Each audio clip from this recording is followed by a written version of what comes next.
تلنگانہ کے قیام کی جدوجہد میں نمایاں کردار ادا کرنے والے 9 ممتاز شعراء و فنکاروں اور ادیبوں کو تلنگانہ فارمیشن ڈے کے موقع پر خصوصی اعزازوں سے نوازا گیا۔ چیف منسٹر ریونت ریڈی نے ان شخصیات کو فی کس 1 کروڑ روپے کے چیکس ادا کیے۔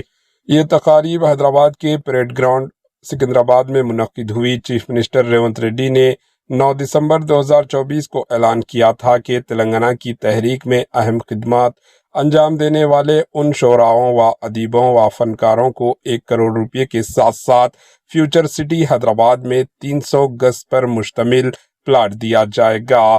Bureau report, H news.